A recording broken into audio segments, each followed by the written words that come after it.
Don Quixote by Miguel de Cervantes Saavedra. Part 1, Chapter 1. The Quality and Manner of Life of that famous gentleman Don Quixote of La Mancha. At a village of La Mancha, whose name I do not wish to remember, there lived a little while ago one of those gentlemen who are wont to keep a lance in the rack, an old buckler, a lean horse, and a swift greyhound. His stew had more beef than mutton in it, and most nights he ate the remains salted and cold.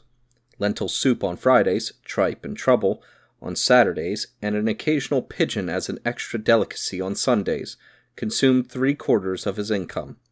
The remainder was spent on a jerkin of fine puce, velvet breeches, and slippers of the same stuff for holidays, and a suit of good honest homespun for weekdays. His family consisted of a housekeeper about 40, a niece not yet 20, and a lad who served him both in the field and at home, and could saddle the horse or use the pruning knife. Our gentleman was about 50 years of age, of a sturdy constitution, but wizened and gaunt-featured, an early riser and a devotee of the chase. They say that his surname was Quixada or Casada, for on this point the authors who have written on this subject differ, but we may reasonably conjecture that the surname was Cojina. This, however, has very little to do with our story, enough that in its telling we swerve not a jot from the truth.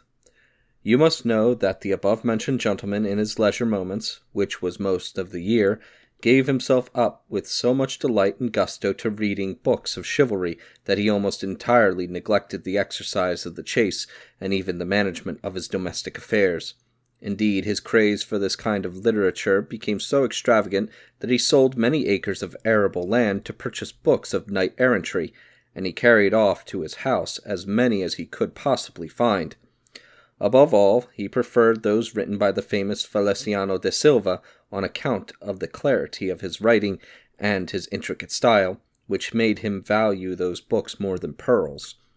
especially when he read of those courtships and letters of challenge that knights sent to ladies, often containing expressions such as "the reason for your unreasonable treatment of my reason so enfeebles my reason that I have reason to complain of your beauty," and again, "the high heavens which with your divinity divinely fortify you with the stars and make you the deserver of the desert that is deserved by your greatness."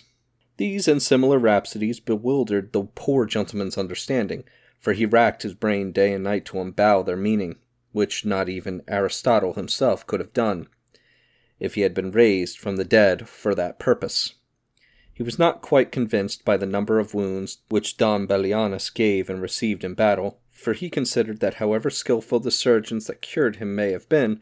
the worthy knight's face and body must have been bedizened with scars and scabs. Nevertheless, he praised the author for concluding his book with the promise of that endless adventure, and many times he felt inclined to take up his pen and finish it off himself as it is there promised. He doubtless would have done so, and successfully too, had he not been diverted by other plans and purposes of greater moment.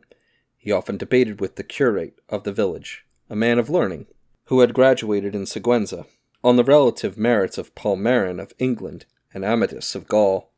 But Master Nicholas, the village barber, affirmed that no one could be compared to the Knight of the Sun, and that if, indeed, any could be matched with him,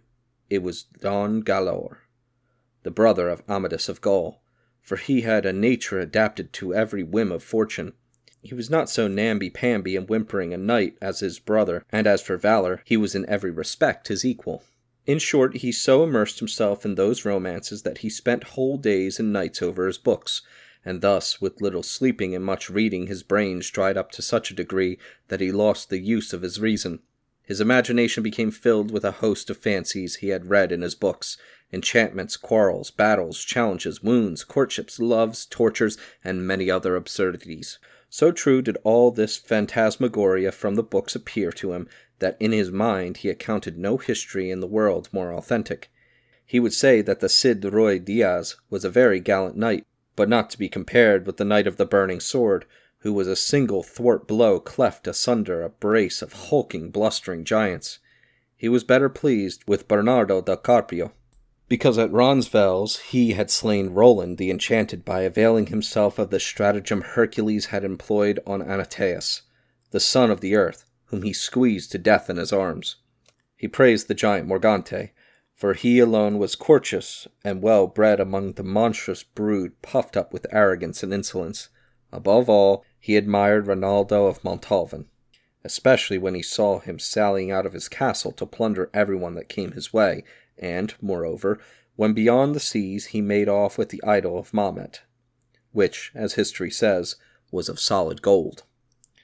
But he would have parted with his housekeeper and his niece into the bargain for the pleasure of rib-roasting the traitor Galilan. At last, having lost his wits completely, he stumbled up the oddest fancy that ever entered a madman's brain. He believed that it was necessary, both for his own honor and for the service of the state, that he should become a knight-errant, and roam through the world with his horse and armor in quest of adventures, and practice all that had been performed by the knights-errant of whom he had read. He would follow their life, redressing all manner of wrongs, and exposing himself to continual dangers, and at last, after concluding his enterprises, he would win everlasting honor and renown. The poor gentleman saw himself in imagination already crowned Emperor of Trebizond by the valor of his arm, and thus, excited by these agreeable delusions, he hastened to put his plans into operation. The first thing he did was to furbish some rusty armor which had belonged to his great-grandfather, and had lain mouldering in a corner. He cleaned it and repaired it as best he could, but he found one great defect. Instead of a complete helmet, there was just a simple morion. This want he ingeniously remedied by making a kind of visor out of a pasteboard, and when it was fitted to the morion, it looked like an entire helmet. It is true that, in order to test its strength and see if it was sword-proof, he drew his sword and gave it 2 strokes, the first which instantly destroyed the result of a week's labor. It troubled him to see with what ease he had broken the helmet in pieces, so to protect it from such an accident he remade it and fenced the inside with a few bars of iron in such a manner that he felt assured of its strength, and without making a second trial he held it to be a most excellent visor. Then he went to see his steed, and although it had more cracks than a Spanish real, and more faults than Ganella's jade, which was all skin and bone, he thought that neither the Bucephalus of Alexander nor the Cid's Beviaca could be compared with it. He spent 4 days deliberating over what name he would give the horse, for, as he said to himself,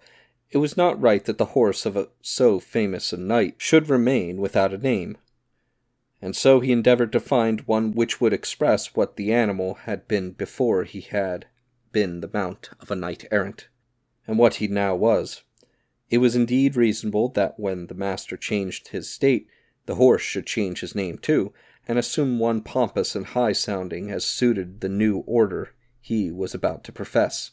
So, after having devised, erased, and blotted out many other names, he finally determined to call the horse Rozinante, a name, in his opinion, lofty, sonorous, and significant, for it explained that he had only been a Rocin, or hack, before he had been raised to his present status of first of all the hacks in the world. Now that he had given his horse a name so much to his satisfaction, he resolved to choose one for himself, and after seriously considering the matter for 8 whole days, he finally determined to call himself Don Quixote,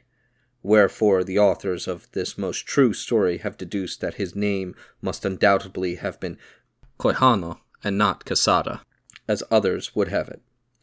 Then, remembering that the valiant Amadis had not been content to call himself simply Amadis, but added thereto the name of his kingdom and native country to render it more illustrious, calling himself Amadis of Gaul, so he, like a good knight, also added the name of his province and called himself Don Quixote of La Mancha. In this way he openly proclaimed his lineage and country, and at the same time he honored it by taking its name. Now that his armor was scored, his morion made into a helmet, his horse and himself new named, he felt that nothing was wanting but a lady of whom to be enamored. For a knight-errant who was loveless was a tree without leaves and fruit, a body without a soul. If, said he,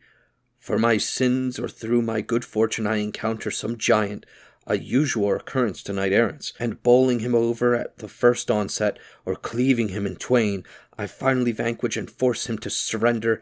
would it not be better to have some lady to whom I may send him as a trophy, so that when he enters into her presence he may throw himself on his knees before her, and in accents contrite and humble say, Madam, I am the giant Caracoliambro,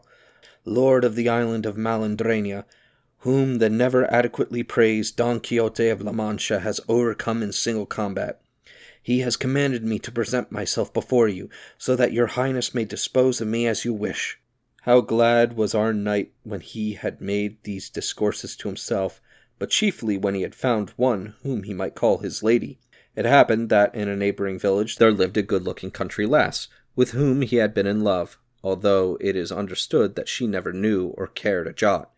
She was called Aldonza Lorenzo, and it was to her that he thought fit to confide that sovereignty of his heart. He sought a name for her which would not vary too much from her own, and yet would approach that of a princess or lady of quality. At last he resolved to call her Dulcinea del Toboso. She was a native of that town, a name in his opinion musical, uncommon, and expressive, like the others which he had devised.